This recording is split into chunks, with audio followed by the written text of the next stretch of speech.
মহিলাদের কাজা রোজার আগে শাওয়ালের 6 রোজা রাখা যাবে কিনা? মহিলারা তাদের মাসিকের কারণে যে ভাঙতি রোজা হয় শাওয়াল মাসে, তারা কি সে ভাঙতি রোজাগুলো, কাজা রোজাগুলো আগে রাখবেন নাকি শাওয়ালের 6 রোজা আগে রাখবেন? এটা একটা কমন প্রশ্ন। এই প্রশ্নের উত্তরে আমরা বলতে চাই, অনেক উলামায়ে কেরাম বলেছেন যে যেহেতু নবী করিম সাল্লাল্লাহু আলাইহি সাল্লাম শাওয়ালের 6 রোজার ফজিলত পাওয়ার জন্য রমজানের রোজা রাখাটাকে শর্ত দিয়েছেন এবং বলেছেন মান সামা রমাদান সুম্মা আতবাআহু সিত্তাম মিন শাওয়াল, যে ব্যক্তি রমজানের রোজা রাখলো এরপরে শাওয়ালের 6টা রোজা রাখলো, কানা কাসিয়ামি দাহার, সে সারা বছর রোজা রাখার সওয়াব পাবে। কিভাবে এই রোজা রাখার সওয়াব হয়? অনেক উলামায়ে কেরাম, অনেক বিশ্লেষকরা বলেছেন আল্লাহ তাআলা প্রতিটা আমলের বিনিময়ে কমপক্ষে 10 গুণ বাড়ান, কোন কোন ক্ষেত্রে আরো অনেক গুণ বাড়ান, দানের ক্ষেত্রে আরো কয়েকশো গুণ পর্যন্ত আল্লাহ বাড়ায় দেন।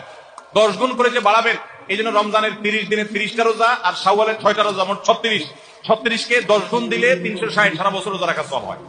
তো এই জন্য শাওয়ালের 6 রোজা রাখতে হবে। এখন কথা হলো, নবী সাল্লাল্লাহু আলাইহি সাল্লাম কিন্তু বলেছেন যে রমজান রোজা রাখলো এরপরে শাওয়ালের 6 রোজা রাখলো, তার জন্য সারা বছরের সওয়াব। তাহলে এখানে রমজান রোজা রাখার পরে 6 রোজা রাখার কথা বলা হয়েছে।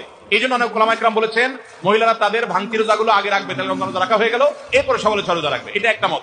তবে আরেকটা মত হলো শাওয়ালের 6 রোজা যে ভাঙতি পড়েছে এর মানে এই না যে তিনি রমজান রোজা রাখেন না, তিনি রমজান রোজা রাখছেন, এগুলো তো আল্লাহর নির্দেশে কারণে তিনি রাখতে পারেন না, যেহেতু তিনি অসুস্থ মাসিক।